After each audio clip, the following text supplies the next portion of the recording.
성경에는 수많은 사건들이 나오지요. 천지창조, 또 10가지 재앙, 홍해를 건넌 사건, 갈멜산의 어떤 영적인 또 영적 전투, 오병이어 사건, 죽었던 나사로가 다시 살아나는 사건, 예수님 십자가에 달리시고 또 사흘 만에 부활하시는 사건 등등. 이런 많은 사건들은요, 그 사건 자체만으로 당연히 의미가 있고 메시지가 있어요. 그런데 어떤 사건들은 그 사건 자체뿐만 아니라 앞뒤 맥락 속에서도 어떤 의미를 갖기도 합니다. 오늘 본문이 바로 그런 경우예요. 오늘 본문은 예수님이 맹인의 눈을 보게 하시는 기적을 행하신 거죠. 뭐 간단해요. 어려운 거 없어요. 그런데 사실은 이게 좀 간단하지 않아요. 왜냐하면 예수님이 병자들을 고쳤던 것들 성경에 기억나는 거 막 떠올려 보세요. 있을 거예요. 근데 그것들과 오늘 이 병자를 고치는 게 뭔가 달라요. 차이가 있어요. 그게 뭔지 아세요? 한 방에 병을 고친 게 아니에요. 두 번에 걸쳐서 지금 이 병이 나았어요. 예수님이 친구들이 맹인 데려오니까 맹인 손 붙잡고 마을 밖으로 나가시잖아요. 그런 다음에 맹인 눈에다가 뭘 뱉으셨어요? 네, 침. 에이구 더러워 이러지 마세요. 예수님 당시엔 이 침을 바르는 게 관리였대요. 관리. 그래서 이렇게 발라가지고 의료 행위를 한다고 했었다고 합니다. 그러니까 뭐 예수님이 특별한 행동을 한 게 아니고 그때 당시 사람들이 행하던 그런 의료 행위 중에 한 부분을 예수님도 해주시는 거예요. 자, 그런데 이제 침을 뱉으신 다음에 그 다음에 이제 안수를 해주셨어요. 그러나 뭐가 보이냐 좀 이렇게 물었어요. 근데 맹인이 사람이 보이는 것 같긴 한데 나무들이 걸어가는 것 같아요. 이렇게 말합니다. 그러니까 무슨 말이에요? 제대로 안 보이는 거예요. 지금 희미한 거예요. 그래서 예수님이 그래? 그리고 또 눈의 안수를 또 해주시죠. 그러니까 비로소 완전히 똑바로 주목해서 보게 되었다. 그러니까 완전히 나았다 이렇게 얘기를 하는 거예요. 근데 여러분, 예수님이 병자를 고치실 때요, 이렇게 두 번에 걸쳐 가지고 병자를 낫게 하신 것은 오늘 요 본문이 유일합니다. 나머지 병자를 고치는 그런 사건 다 한 번에 고치세요. 때로는 말씀만으로 고치시고, 때로는 뭐 이렇게 손을 대시기도 하시고, 뭐 때로는 오늘처럼 침을 바르시기도 하시고, 뭐 여러 가지. 하지만 여하튼 한 번에 고치십니다. 그러면 왜 이번만 두 번이었을까요? 설마 예수님의 능력이 부족하셔서 그 순간에 갑자기 예수님이 영빨이 좀 떨어지셔서 그래가지고 두 번에 걸쳐서 고쳐야 했을까요? 만약에 여러분들이 예수님을 신이 인간이 되어 오신 하나님의 아들이심을 믿는다면 이건 말도 안 되는 소리예요. 어떻게 하나님의 아들 예수님이 능력이 부족해서 두 번에 걸쳐서 고치시겠어요? 두 번에 걸쳐서 고치는 게 그 순간에 능력 부족이었다 이렇게 생각하시면 이건 정말 잘못된 신앙입니다. 이렇게 하신 데는 분명한 이유가 있겠지요. 근데 오늘 본문 속에서는 그 이유는 이거다라고 드러나지는 않습니다. 대신 많은 성경학자들이 오늘 이 본문의 앞과 뒤에 있는 사건들을 연결해서 비유적으로 이유를 찾아내요. 오늘은 그 이야기를 함께 다루면서 은혜를 나누려고 합니다. 성령께서 지금 오늘 이 예배 가운데 여러분을 너무도 사랑하세요.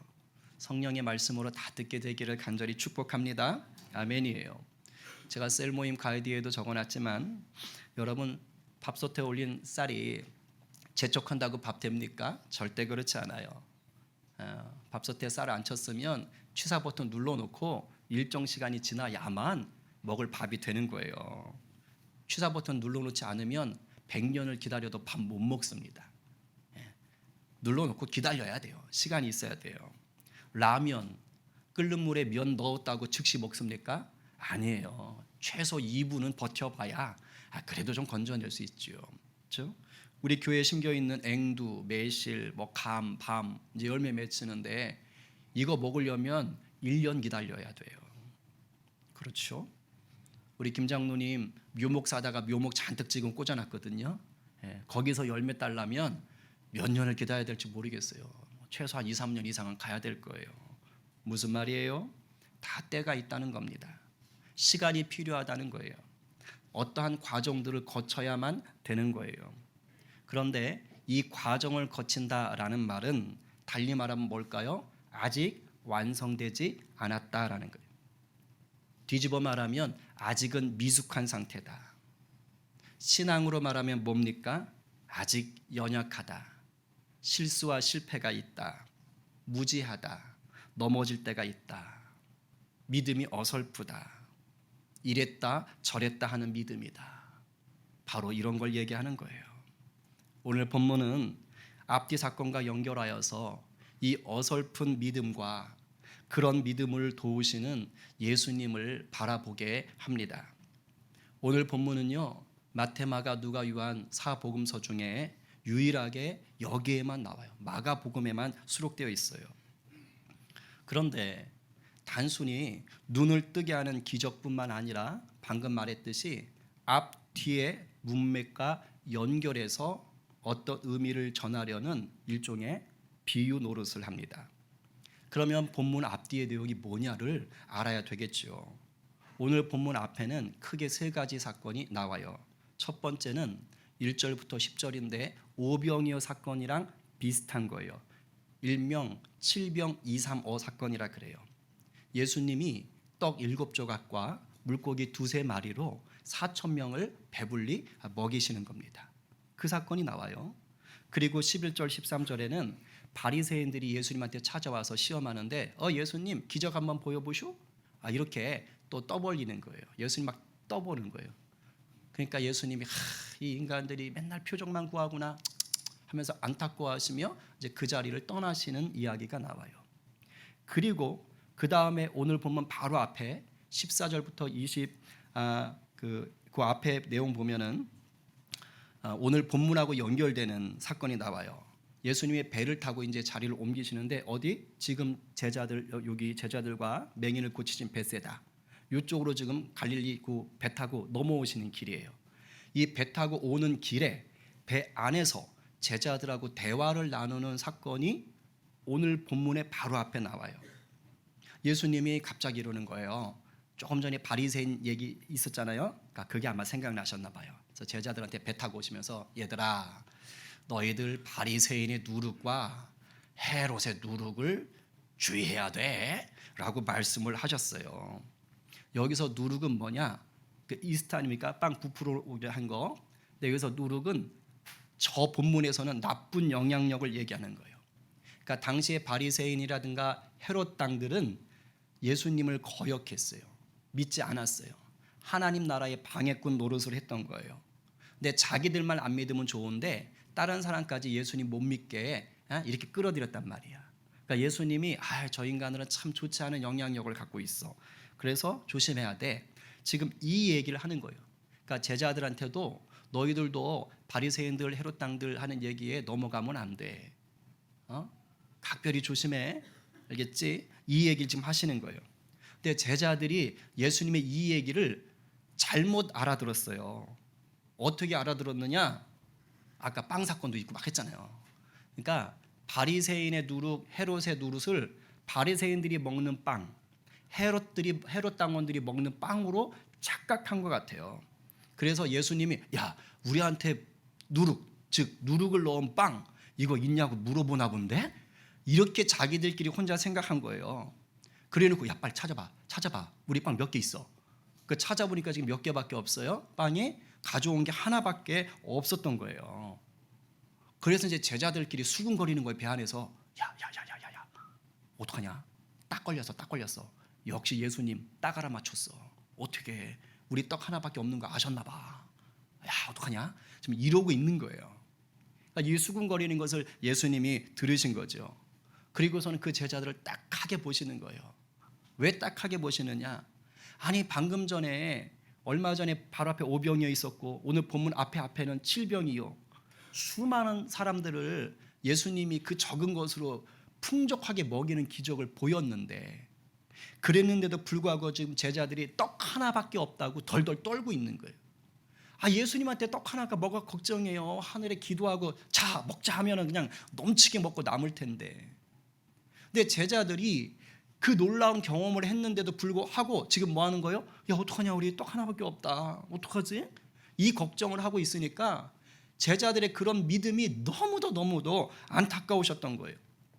그래서 예수님이 제자들에게 이런 말씀을 하시는 거예요.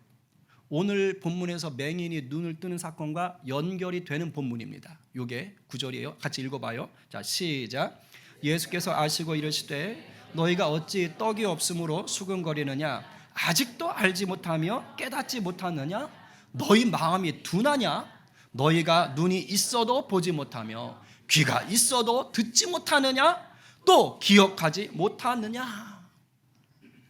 예수님이요 제자들에게 아직도 알지 못하고 깨닫지 못하고 둔한 마음을 가지고 있구나. 눈이 있는데도 보지 못하고 귀가 있어도 듣지 못하고 있구나. 아니 놀라운 기적을 경험했는데도 불구하고 그걸 기억하지 못하고 있구나.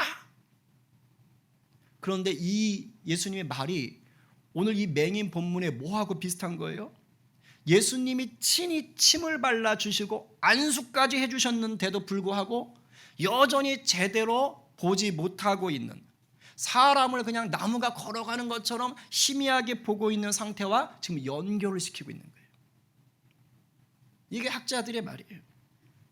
그러면서 오늘 이 상태가, 제자들이 이런 상태가 오늘 본문의 뒤의 사건하고도 또 연결이 돼요. 웬 또 제자들이 나와요. 오늘 본문 뒤에 보면 예수님이 또 제자들하고 대화를 나눠요.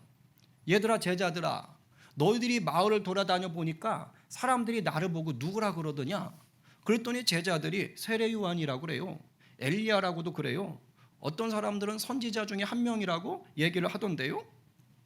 그래서 예수님이 또 물어봐요. 그래? 그러면 너희들은 내가 누구냐? 그렇게 물어보죠. 그러니까 베드로가 기다렸다는 듯이 주님은 그리스도십니다 라고 얘기합니다. 이 똑같은 것이 마태복음 본문에는 하나가 더 붙어 있죠. 주는 그리스도시요 살아계신 하나님의 아들이시지요. 이게 더 붙어 있어요. 그래서 마태복음 본문에는 여기 없는 내용이 추가되죠. 예수님이 기뻐하시면서 그거 네 말이 아니지롱 하시면서 네 반석에 교회를 세우겠도다 하고 아주 기뻐하신단 말이에요.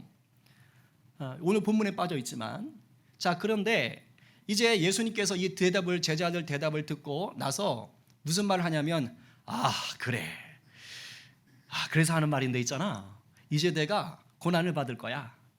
그래서 십자가에 달려 죽을 거야. 그리고 다시 부활할 거야. 이 얘기를 예수님이 비로소 딱 얘기해 주시는 거예요. 근데 갑자기 이 말을 듣자마자 베드로가 벌떡 일어나더니 화를 내면서 예수님 하면서, 나이가 더 많을 거예요 분명히 베드로가. 그러면서 무슨 말씀을, 어디서 예수님이 안 돼. 제가 목숨을 걸고 예수님 돌아가시지 않도록 막아드릴게요. 그런 말씀하지 마세요. 아직 젊어가지고 그런 말씀하시면 돼요. 아니면서 혼내듯이, 어조가 그래요. 원어 어조가 혼내다시피 예수님께 아주 열을 낸 겁니다. 그러니까 그 얘기 들은 예수님이 야 너 의리 있다 고맙다 이렇게 하신 게 아니고요. 예수님이 화를 내셨어요. 이렇게 말합니다. 읽어볼게요. 자 시작. 예수께서 돌이키사 제자들을 보시며 베드로를 꾸짖어 이르시되 사탄아 내 뒤로 물러가라. 네가 하나님의 일을 생각하지 아니하고 도리어 사람의 일을 생각하는도다 하시고. 나름 예수님 생각해서 한 말인데 예이 사탄아 이런 얘기 들으면 얼마나 좀 그렇겠어요. 그렇죠? 근데 지금 이게 뭘 보여줘요? 제자들을 포함한 이 베드로가요 나름 곧잘 하는 것 같았던 거예요. 그런데 끝까지 잘하지는 못하고 있는 걸 지금 보여주고 있어요. 주는 그리스도시요, 여기까지는 참 좋았어요. 이 고백까지는 야 정말 괜찮네 이랬는데, 그 다음에 예수님이 하나님이 계획하신 그 십자가, 그 하나님의 일에 대해서 예수님이 딱 말을 해주니까 베드로가 조금 전까지 멋진 얘기했는데 이 얘기 듣더니 뭐라 그래요? 사람의 생각으로 말하는 거예요. 예수님이 지금 하나님의 일을 말씀하신 건데 베드로는 그 말을 듣고 자기 생각으로 얘기하는 거야. 인간적인 생각, 세상적인 생각으로 얘기하는 거야. 그래서 뭐가 된 거예요? 말은 멋지게 했어요. 의리의 사나이처럼 했어요. 그런데 하나님의 일을 방해하는 방해꾼의 말을 한 거예요. 대적자 노릇을 한 거예요, 지금. 그래서 마귀 같은 행동을 한 거예요. 그래서 예수님이 사탄아 물러가라 이 얘기를 하시는 거예요. 달리 말하면 베드로가 굉장히 믿음이 좋은 것 같으나 여전히 뭐하다고요? 아직은 성숙하지 못했다라는 거예요. 이것이 오늘 맹인의 본문으로 연결하면 또 뭐가 되는 거예요? 예? 사람을 나무가 걸어가는 것처럼 희미하게 보는 것과 같은 그런 상태, 제대로 보지 못하는 상태, 예수님이 역사하셨는데도 불구하고 제대로 보지 못하고 있는 그 상태하고 지금 연결이 되는 거예요. 제자들의 어리석음과 이 어설픈 믿음이 예수님이 안수에도 완전하게 낫지 않고 있는 이 맹인의 모습과 지금 묘하게 겹치고 있는 거예요. 그러니까 많은 학자들이 지금 이 부분을 보여주고 있는 거다라고 얘기해요. 근데 이렇게만 하면 이제 예수님이 제자들의 믿음 없음을 혼내는 거, 그 정도로만 끝나는 것 같잖아요. 그런데 오늘 이 본문 때문에, 이 맹인의 이 이야기 때문에 그 다음까지를 더 나갈 수 있는 거예요. 그런데 그랬다고 해서 여러분 이런 착각을 또 하시면 안 돼요. 야, 그럼 예수님이 제자들의 믿음 없는 것을 깨우쳐 주기 위해서 일부러 맹인을 2번에 걸쳐서 고쳤나? 제자들을 위해서? 그럼 맹인을 지금 가지고 실험하신 거야? 이렇게 생각하시면 안 됩니다. 마가복음의 저자 마가가 배치를 이렇게 한 거지. 예수님께서는 제자들을 뭐 일부러 깨우치려고 그렇게 하신 것은 아닙니다. 그런데 그럼 이유가 뭘까? 나름 이유가 있겠죠. 그 제가 또 기도했잖아요. 열심히 묵상하면서 예수님 왜 그러셨어요? 근데 그때 제 가운데 묵상하면서 또 깨닫게 된 것은 뭐냐면 그렇구나. 왜냐하면 성경은 성령의 감동으로 됐거든요. 근데 오늘 이 본문 자체가 앞뒤로 제자들의 믿음 연약함과 연결이 되거든요. 근데 그러면서 이것은 예수님의 능력이 부족해서 2번 고친 게 아니라 그 사람의 믿음과 연관이 있구나. 이것을 제가 깨닫게 되었던 것입니다. 왜 그러냐면 근거가 있어요. 여러분 예수님이 성경에서 제자들을 고치실 때 혹시 이런 얘기 하셨던 거 기억하세요? 네 믿음이 너를 구원하였다. 혹시 기억하세요? 병자들을 고칠 때 예수님이요, 내 믿음이 너를 구원했다 이렇게 말해요. 12의 혈류병 앓던 여인 예수님께 몰래 와서 옷 뒤에 잡잖아요. 그때 예수님이요, 네 믿음이 구원했다 라고 얘기해요. 우리 지난번에 봤던 수로보니게 여인, 가나안 여인, 마가만 본문에 안 나오지만 마태복음 본문에 보면은요, 그 여인에게도 네 믿음이 구원했다. 빨리 가, 네 딸 낳았어. 이렇게 예수님께 알려주신단 말이에요. 그리고 여리고의 맹인 바디메오, 이 바디메오도 야, 네 믿음이 널 구원했다 하면서 눈을 뜨게 하셨단 말이에요. 그리고요, 죽게 된 자기 하인을 고쳐달라고 찾아온 이방인 백부장에게는요, 예수님이 너무너무 놀래가지고 야, 세상에, 야, 너 이방인이지, 이스라엘에도 너만큼 믿음을 가진 사람이 없을 정도야, 이러면서 아주 극찬을 할 정도였습니다. 무슨 말이에요? 예수님이 병을 고쳐주실 때요, 그 사람의 가진 믿음이 그 예수님의 고쳐주시는 은혜를 받도록 작동했다는 거예요. 그러니까 큰 믿음이 있는 거예요. 확실한 믿음이 있는 거예요. 이 사람들은 예수님이라면 나를 반드시 고쳐줘 라고 생각하는 거예요. 근데 오늘 본문은 예수님께서 그런 얘기가 없어요. 네 믿음이 널 구원했다 이런 얘기가 없어요. 그래서 제가 그 생각을 했죠. 혹시 이 사람 자체가 예수님이 나를 반드시 치유해 주실 거야 이런 믿음이 좀 부족했던 것은 아닐까? 이런 생각이 들었어요. 왜 그러냐면 제가 아까 말씀드렸던 그 병자들, 네 믿음이 너를 구원했다라고 말하는 그 병자들, 나음 입은 병자들은요, 하나같이 다 어떻게 했느냐?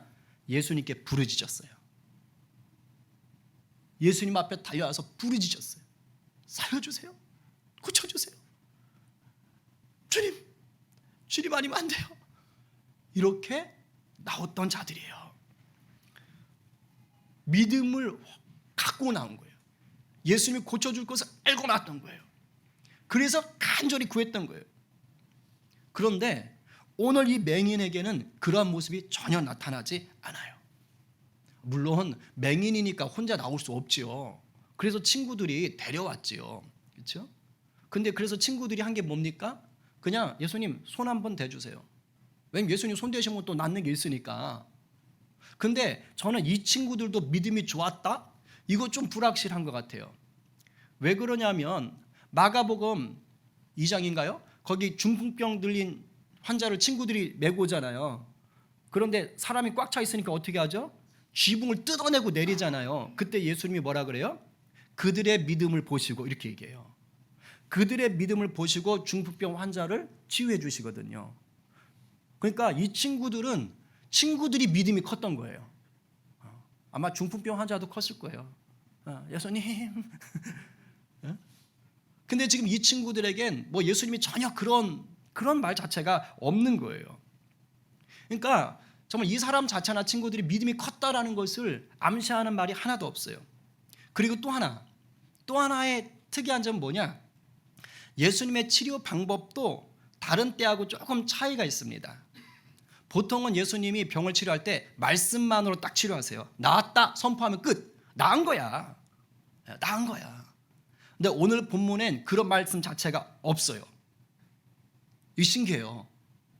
마을 밖으로 데려가서 침 바르고 안수해 주잖아요.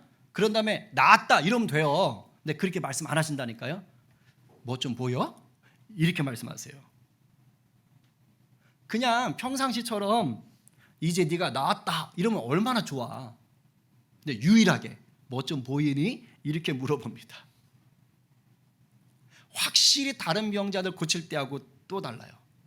심지어 예수님이 침을 발라서 고친 사건이 또 한 번 있거든요. 오늘 8장이죠. 7장이 하나 더 있어요. 이게 다 연결되는 거예요, 사실은. 7장에 이 누가 나오냐 귀먹고 말도 얻없는 자 고칠 때도 예수님이 침을 뱉어가지고 이렇게 혀에도 이렇게 손 대주시고 막 이렇게 하거든요. 귀에 손 놓고 막 이렇게 하시거든요. 그런데 그렇게 한 다음에 어떻게 하느냐? 에바다 이렇게 선포하세요. 이건 뭐냐면 열려라 이런 뜻이거든요. 에바다. 그랬더니 이 환자가 어떻게 됐느냐? 귀가 열리고 혀가 풀렸다라고 됐어요. 그러니까 에바다 이 말이 뭐예요? 병이 나아라라고 선포하시는 거예요. 그러니까 지금 침을 바르는 똑같은 상황에서도 예수님이 병 나음을 선포하시는 거예요. 근데 이상하게 이 맹인에게는 그런 선포를 안 하시는 거예요. 확실히 차이가 있는 거예요. 그래서 제가 이런 차이를 가지고 본문을 묵상하다가 그랬던 거구나. 여기엔 예수님의 또 다른 깊은 사랑이 담겨 있구나. 그러니까 예수님은 지금 이 맹인의 눈만 고치신 게 아닌 거예요. 뭐라고요? 눈만이 아니라 그 사람의 연약한 믿음, 더 확장되어야 될 믿음까지 우리 주님이 만져주고 계신 거예요. 저는 이 맹인이 예수님이 고쳐주실 거란 확실한 믿음이 있었다면 저는 어떻게 생각하냐면 처음에 예수님이 침을 뱉고 안수해 줬을 때요. 그때 이미 확실히 봤을 거라고 봐요. 예수님이 나를 분명히 고쳐주실 거야. 아멘. 그랬다면 처음에 예수님이 침 딱 바르고 안수하면 보여요 할렐루야 했을 거예요. 그런데 친구들이 그냥 야 한번 가보자. 그 예수라는 분이 손 한번 대면 낫더래더라. 그러니까 그냥 어쩌면 절반의 믿음 가지고 왔는지도 모르겠어요. 그래서 예수님이 그냥 이끄니까 가서. 근데 예수님이 다 아시는 거죠. 그러니까 물어보시는 거예요. 일부러. 왜? 그래야 그 사람의 믿음을 더 도전시킬 수 있으니까. 부드럽게 키워주시는 거예요. 예수님이 처음에 물어봐서 나무 같은 게 걸어다녀요. 이랬다고 혼내지 않았습니다. 또 안수하셔서 마침내 보게 하셨어요. 이것을 다시 앞뒤에 있던 제자들과의 이야기로 연결해 봐요. 예수님은 이 맹인을 혼내지 않았지만 예수님은 앞뒤 사건에서 제자들의 믿음 없다는 것을요 안타깝게 여기셨어요. 혼내셨어요. 혼낸 것처럼 보여요. 그러나 잘 들어요. 결코 미워서 혼내신 게 아니에요. 너는 왜 그 따위밖에 못해? 이런 식으로 정죄하신 게 아니라고요. 학교 선생님이나 부모들은 제자나 학생들이나 자녀들이 좀 못마땅하면 교회 선생님도 그러실라나? 절대 그러면 안 돼요. 너 왜 그밖에 못해? 이렇게 말을 할 때도 있거든요. 저도 자라면서 그런 얘기를 몇 번 들었던 것 같기도 해요. 근데 예수님께서 그런 의도로 지금 하시는 게 아닙니다. 지금 제자들에게 안타까워하시고 혼을 내시는 것은 제자들이 깨닫고 성장할 수 있는 기회를 주시려는 거예요. 도와주시려는 거예요. 이 세상에 어느 천지에 불 나 있는 곳으로 불구덩이로 달려가고 있는 어린 자녀를 부모가 보고 있는데 가만히 놔둘 부모가 어디 있어요? 그거 달려가지고 붙잡아, 야 자식아 네가 미쳤어? 그러면서 안전한 곳으로 가도록 안내하거나 같이 데려가지 않겠어요? 지금 우리 주님은 벳세다 맹인의 눈을 마침내 온전하게 보게 하셨잖아요. 이것처럼 뭐 하겠다는 거예요? 지금 제자들의 어설픈 믿음도 성숙해 가도록 도우시는 분이다. 이것을 지금 오늘 본문을 통해 말하고자 하는 거예요.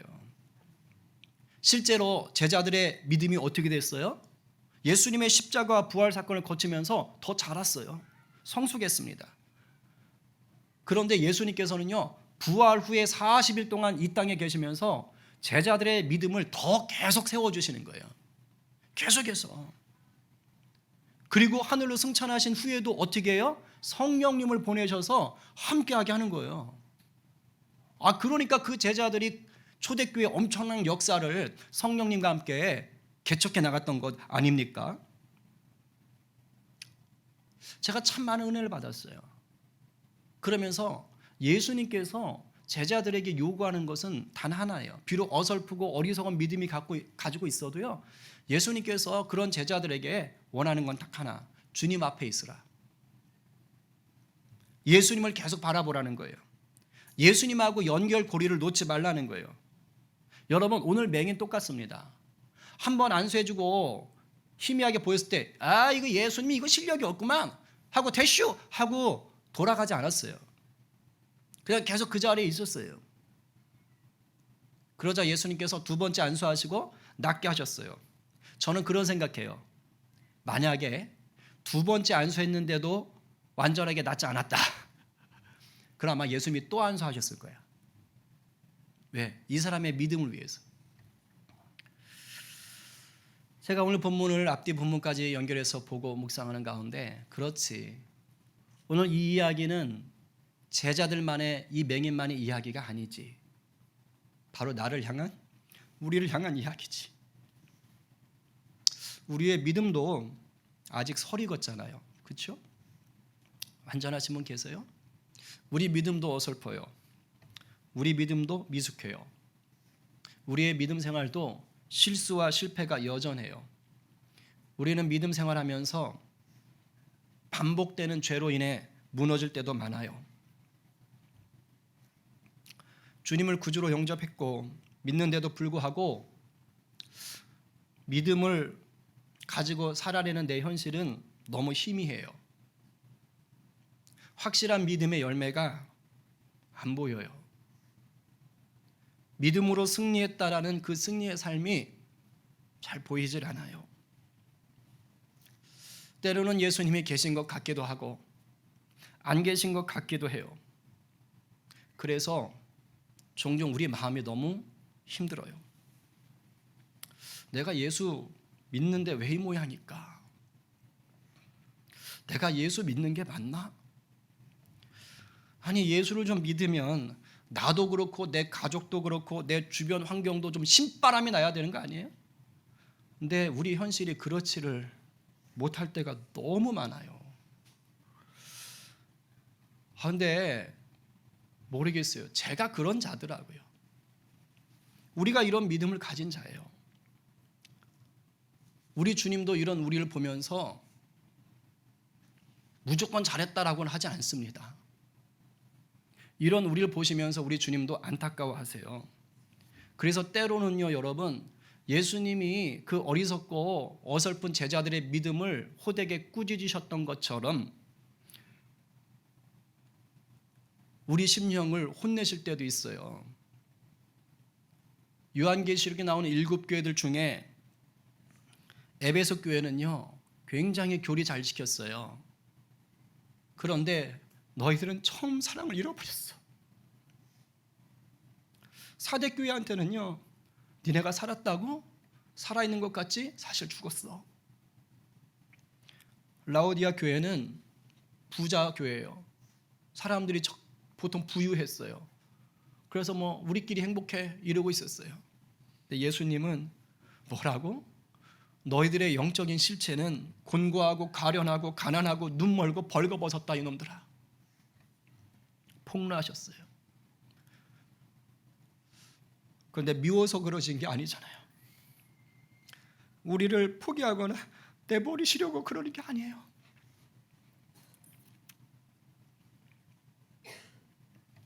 우리가 깨닫고 회개하게 하려고 하시는 거예요. 담대하게 하시고 다시 주님 말씀 붙잡고 도전하게 하려고 하시는 거예요. 지금은 우리 눈에 희미하게 보이는 하나님 나라지만 확실하게 보고 누리게 하시려고 우리 주님이 우리에게 계속 푸시하시는 거예요. 그러니 우리의 현실이 뜻대로 풀어지지 않는다고 해서 여러분 낙심한 채로 주저앉아 있으시면 안 돼요. 그럼에도 불구하고 믿음의 주요 또 온전케 하시는 우리 주님을 바라보셔야 됩니다. 지금 넘어질 수 있어요. 그러나 우리 주님이 다시 일으켜 세워주시는 그 은혜에 있습니다. 그것을 믿고 구하시기 바랍니다. 제가 어제 설교문을 쓰는데 막 너무 눈물이 나서 제가 지금 그런 거예요. 저도 목사지만 내가 목사를 잘하고 있나? 우리 교회 성도들의 신앙생활에 전혀 도움이 안 되는 건 아닐까? 왜 이렇게 다들 힘들어 하실까? 내가 너무 내 역할을 못하나 보다. 내가 떠나야 되나? 별 생각이 다 들어요. 요즘은 막. 하나님 앞에 너무 죄송해서 눈물밖에 안 나. 너무 귀한 분들인데 목사 잘못 만난 건 아닐까? 제가 어제는 이 설교를 쓰다 제가 붙잡고 기도하는 거예요. 눈물이 터져 나오니까. 예수님, 목사인 제 삶도 너무 희미합니다. 너무 희미한 것 투성입니다. 저도 믿음의 열매를 분명히 보고 싶은데 제가 너무 부족합니다. 도와주십시오. 이러고 막 혼자 기도하고 눈물이 터져가지고 쓰다 말고 막 울고 있고 혼자서 정말 우리 아내가 집에 갔으니까 망정이지 혼자 목욕실에서 참 창피하게.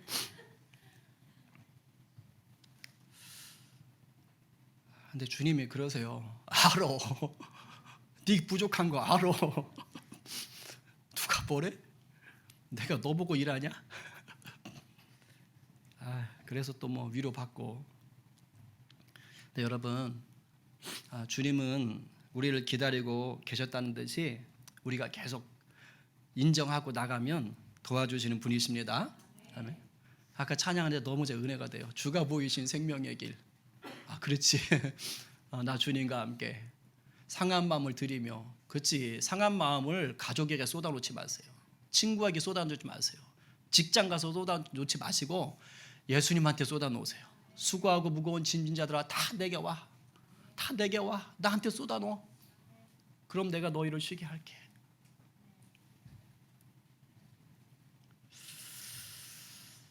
우리 이번 주 한 주간 암송할 말씀인데 우리가 이 말씀을 좀 받고 설교를 마무리하고 싶어요. 고린도전서 13장 12절 시작. 우리가 지금은 거울로 보는 것 같이 희미하나 그때에는 얼굴과 얼굴을 대하여 볼 것이요 지금은 내가 부분적으로 아나 그때에는 주께서 나를 아신 것 같이 내가 온전히 알리라. 아멘. 웬 거울이 희미해? 이 시대는 그랬어요. 사도 바울 시대의 거울은 청동으로 만들었기 때문에 지금처럼 유리 거울이 아니에요. 그러니까 울퉁불퉁하고 얼굴 상이 막 이렇게 찌그러져 보이고 그런 거예요. 그래서 희미하다고 하는 것입니다. 무슨 말이에요? 우리가 이 땅에 사는 동안은 우리의 믿음 생활이 이렇게 이 당시에 청동 거울처럼 희미한 거울 보듯이 그렇게 희미하다는 거예요. 예수님 선명하게 안 보일 수 있다는 거예요. 다 이해할 수 없다는 거예요. 우리의 믿음이 그렇게 흔들릴 수 있다는 거예요. 그런데 걱정하지 말라는 거예요. 우리 주님 다시 오는 날, 우리 예수님 만나는 날 되면 우리 주님이 나를 완벽하게 아시는 것처럼, 우리 머리카락 하나하나 다 세신 것처럼, 다 아시는 것처럼 그렇게 나도 우리 주님을 알 날이 온다는 거예요. 할렐루야? 아멘. 우리 주님이 그날까지 너희를 절대 버리지 않을 거야. 내가 성령으로 너희와 함께하며 너희를 도와줄 거야 라고 말씀하신다는 겁니다. 아멘. 오늘 누가 흔들리고 쉬 넘어지는 믿음 속에서도 여전히 날 사랑하시고 품으시는 내 주님을 바라보시겠습니까? 오늘 누가 희미한 믿음을 선명하게 하시는 우리 주님의 말씀을 더 붙잡고 우리 성령의 은혜를 구하며 삶의 자리에서 버티고 살아내시겠어요? 오늘 이 말씀에 아멘으로 화답하며 주님의 얼굴을 선명하게 온전하게 볼 그날까지 다시 달려가기로 결단하는 저와 여러분 모두가 되기를 간절히 축원합니다. 우리 이 시간 기도합시다.